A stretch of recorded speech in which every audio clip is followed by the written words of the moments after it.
चंद्रावली नगर पहाड़ियों और घने वनों से घिरा हुआ था। यह नगर समृद्ध भी था और रहस्यमय भी।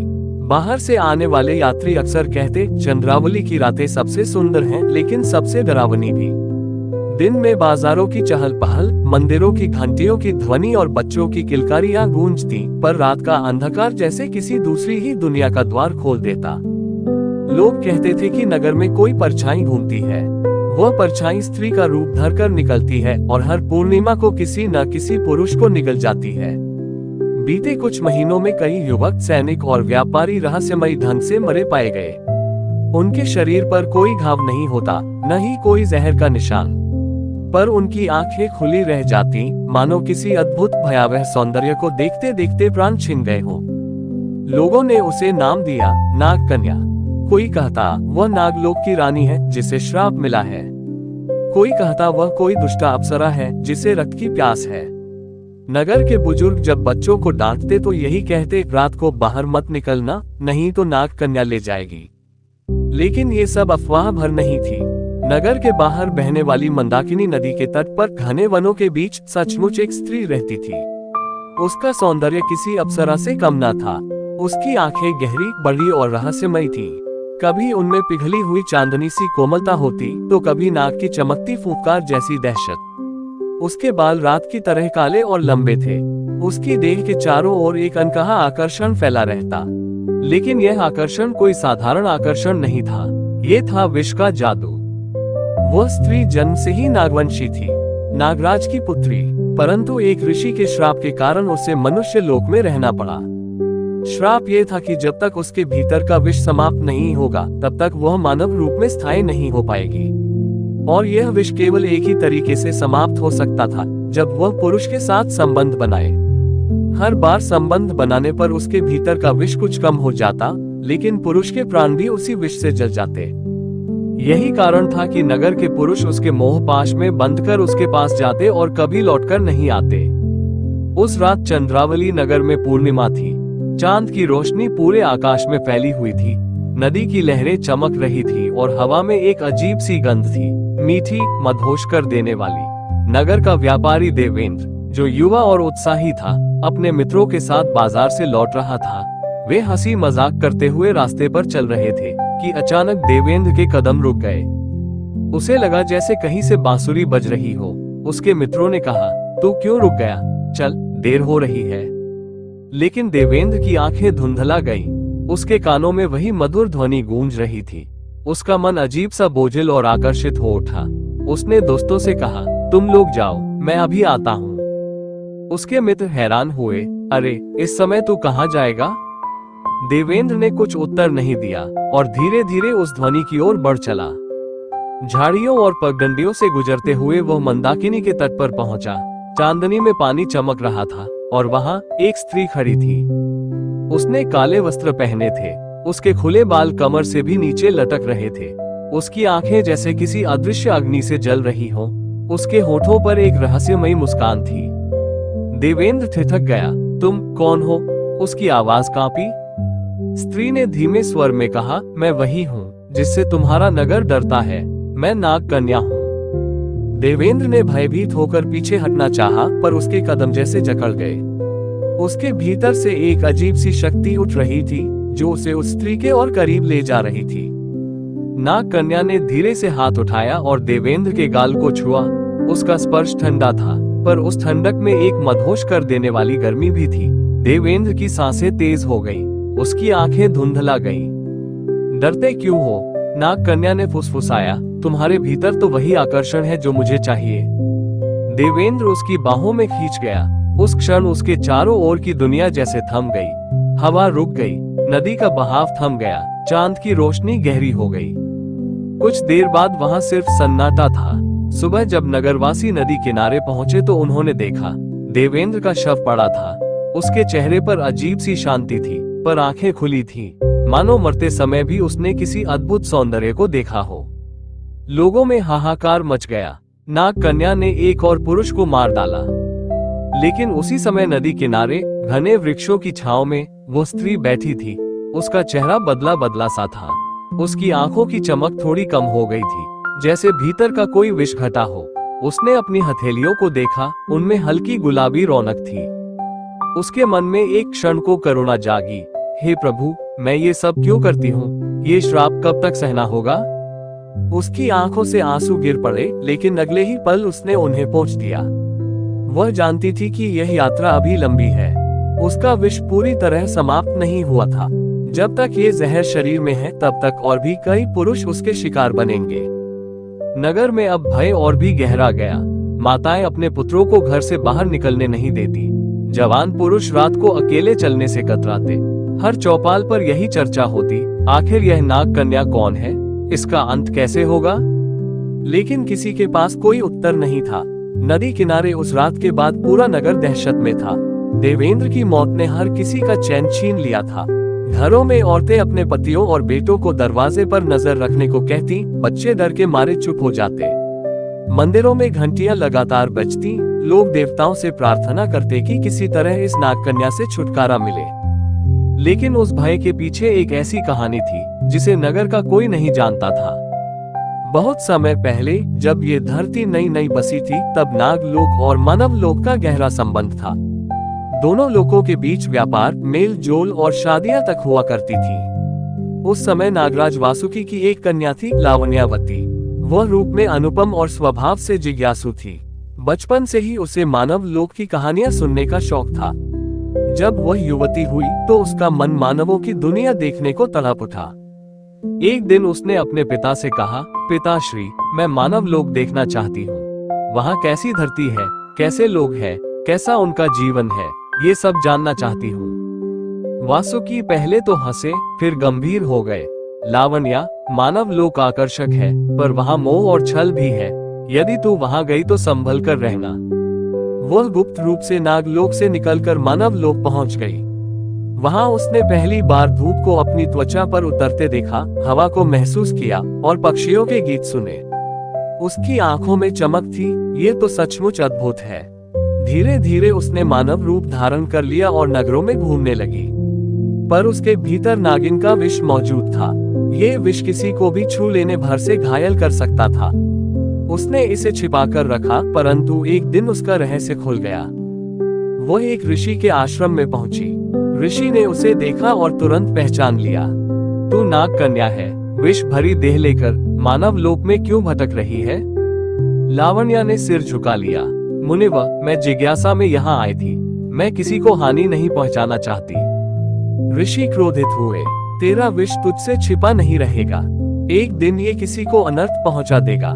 इसलिए मैं तुझे श्राप देता हूँ, तू मानव लोक में ही रहेगी जब तक तेरे भीतर का विष समाप्त न हो जाए। और यह विष केवल पुरुष के साथ संबंध बनाने से ही घटेगा। हर संबंध तेरे लिए मुक्ति की ओर कदम होगा, पर उनके लिए मृत्यु का कारण। जब विष समाप्त होगा तब तू सचमुच मानव बन पाएगी। लावण्या स्तब्ध रह गई। मुनिवर, ये कैसा अन्याय है? मेरी मुक्ति किसी और की मृत्यु से क्यों होगी? ऋषि ने उत्तर दिया, ये तेरे कर्मों का परिणाम है। तू नागलोक की मर्यादा तोड़कर मानव लोक में आई है। अब तुझे वही भोगना होगा जो तेरे भाग्य में लिखा है। उस दिन से लावण्या नाग कन्या बन गई। वर्षों बीते, श्राप उसे हर पूर्णिमा को बेचैन करता। उसका शरीर स्वयं ही किसी पुरुष की ओर खींच जाता। वो न चाहकर भी उन्हें मोहपाश में बांध लेती। देवेंद्र की मौत के बाद भी उसकी आत्मा रोई। नदी किनारे बैठकर उसने चांद की ओर देखा और कहा, हे प्रभु, कब तक मैं ये रक्त और विष का खेल खेलूंगी? मैं तो बस मुक्त होना चाहती हूँ। कुछ दिन बीते। एक सैनिक, जिसका नाम अर्जुन था, ड्यूटी पर नगर की सीमा पर तैनात था। वो वीर और साहसी युवक था। जब उसे नागन्या की कहानियां सुनाई गई तो उसने हंसते हुए कहा, क्या कोई स्त्री भी किसी पुरुष को मार सकती है? ये सब डराने की बातें हैं। उसकी टोली के साथी बोले, अर्जुन, ऐसा मत कह। जो भी उसके पास गया लौटकर नहीं आया, तू सावधान रहना। पर अर्जुन ने ध्यान नहीं दिया। एक रात जब वो पहरे पर था, उसने अचानक सामने से आती एक परछाई देखी। पहले तो उसे लगा कोई स्त्री भटक गई है, पर जब वो पास आई तो उसकी सांस अटक गई। वो वही थी, नाग कन्या। उसने धीमे स्वर में कहा, ओ वीर सैनिक, तू डरता नहीं? अर्जुन ने तलवार संभाली। डर? मैं वीर हूँ, तेरा जादू मुझ पर नहीं चलेगा। नाग कन्या ने हल्की मुस्कान दी। हर पुरुष यही सोचता है, पर मेरे विष से कोई बच नहीं पाया। अर्जुन ने उसकी आंखों में देखा और अचानक खुद को बंधा हुआ पाया। उसकी तलवार हाथ से छूट गई। उसका दिल धड़कने लगा, सांसें तेज हो गईं, और अगले ही क्षण वह नाग कन्या की बाहों में था। सुबह लोग उसे मृत पाए, पर उसके चेहरे पर कोई भय नहीं था, बल्कि एक हल्की मुस्कान थी, जैसे मरते समय उसे आनंद मिला हो। नाग कन्या ने महसूस किया कि उसका विष और हल्का हो गया है। उसकी त्वचा पहले से ज्यादा कोमल दिखने लगी। उसके बालों में हल्की सुनहरी आभा झलकने लगी। वह अब धीरे धीरे बदल रही थी, लेकिन नगर में कोहराम मच गया। सैनिक भी नहीं बचा। ये राक्षसी है, इसे मारना ही होगा। लोगों ने राजा से गुहार लगाई कि वो किसी वीर को भेजें जो नाग कन्या का अंत कर सके, परंतु राजा भी उलझन में था। जिन वीरों ने कोशिश की, वे सब वहीं ढेर हो गए। इधर नागन्या अकेली बैठी सोच रही थी, हर पुरुष की मौत के साथ मैं अपने लक्ष्य के करीब पहुंचती हूँ, पर यह कैसी मुक्ति है जो किसी की बलि मांगती है। क्या कभी ऐसा होगा कि मैं बिना किसी को मारे भी जी सकूं? उसके भीतर अब अपराध बोध गहराने लगा था। समय बीतता गया। चंद्रावली नगर में नाग कन्या का भय गहराता गया। हर पूर्णिमा को कोई न कोई पुरुष गायब हो जाता और सुबह उसका शव नदी किनारे या जंगल में मिलता। नगरवासी इस भय के इतने आदी हो गए कि उन्हें अब ये लगभग नियति सा लगने लगा। पर नाग कन्या के भीतर कुछ बदल रहा था। हर बार संबंध बनाने के बाद उसका विष घटता और उसका रूप थोड़ा और कोमल हो जाता। उसकी आंखों की भयावह चमक अब मध्यम पड़ने लगी थी। उसकी सांप जैसी जीभ जो कभी बीच बीच में बाहर आ जाती थी, अब कम दिखने लगी। उसकी त्वचा जो पहले ठंडी और खुरदरी थी, अब गर्म और कोमल हो गई थी। एक दिन नगर के बाहर एक साधु का शिष्य जल लेने नदी पर आया। वह भोला भाला सीधा सादा युवक था। उसकी आंखों में निर्मल भक्ति थी। जब नाग कन्या ने उसे देखा तो उसके भीतर अजीब सा द्वंद्व हुआ। वह चाहती तो आसानी से उसे अपने जाल में बांध सकती थी, पर उस दिन उसके आंसू बह निकले। हे प्रभु, इस मासूम की बलि मैं कैसे दूं? पर मेरा विष मुझे चैन भी तो नहीं लेने देता। शिष्य ने उसकी आवाज सुनी और चौंक कर इधर उधर देखने लगा। तभी सामने से वह प्रकट हुई। माँ, आप कौन हैं? क्या आप देव कन्या हैं? उसकी मासूमियत ने नाग कन्या का दिल पिघला दिया। उसने आगे बढ़कर कहा, नहीं पुत्र, मैं देव कन्या नहीं, मैं श्रापित हूँ। शिष्य ने हाथ जोड़े और बोला, तो मैं आपके लिए प्रार्थना करूंगा, श्राप से मुक्ति मिले। नाग कन्या कांप उठी। उसके भीतर का विष उसे मजबूर कर रहा था। उसने शिष्य को बाहों में भर लिया। शिष्य की चीख निकली, पर अगले ही क्षण उसकी सांसें थम गईं। नाग कन्या वहीं गिर पड़ी। नहीं, यह मैं नहीं चाहती थी। उसकी आंखों से खून के आंसू बहे, पर श्राप की अग्नि निर्दयी थी। कुछ समय बाद एक धनी व्यापारी नगर में आया। उसने सुना कि चंद्रावली में कोई सुंदर चुड़ैल रहती है। लालसा और जिज्ञासा में वो उसे ढूंढने जंगल में गया। नाग कन्या पहले तो छिप गई, पर व्यापारी की दृष्टि और उसकी लालसा ने उसे आकर्षित कर लिया। उस रात व्यापारी भी नहीं लौटा। फिर एक शिकारी आया जिसने प्रण किया था कि वह नाग कन्या को पकड़कर राजा के सामने लाएगा। उसने जाल बिछाया, तीर साधा, पर जैसे ही नाग कन्या उसकी आंखों में झांकी, वह सब भूल गया। उसका तीर वहीं गिर पड़ा और वह भी उसकी बाहों में समा गया। एक दिन उसने नदी में अपना चेहरा देखा। ये वही चेहरा नहीं था जिसे वह वर्षों से देखती आई थी। अब उसमें न नाग का विष था, न भयावह चमक। उसकी आंखों में कोमलता और जीवन था। उसके होंठ लालिमा से भरे थे, बालों में सुनहरी आभा थी। वह चौंक गई। क्या मैं सचमुच मानव बन रही हूँ? उसने अपनी हथेली देखी। वहाँ अब कोई शल्क नहीं था। उसकी त्वचा बिल्कुल किसी स्त्री जैसी थी। उसका हृदय धड़कने लगा। मुक्ति, मैं अपनी मंजिल के करीब हूँ। चंद्रावली का युवराज आदित्य इन घटनाओं से व्याकुल था। नगर के लोग लगातार दबाव डाल रहे थे कि वह नागन्या को मार गिराए, पर आदित्य की दृष्टि और थी। कभी सोचा है वह सचमुच दुष्टा है या कोई श्रापित? हर चीज की जड़ में कोई कारण होता है।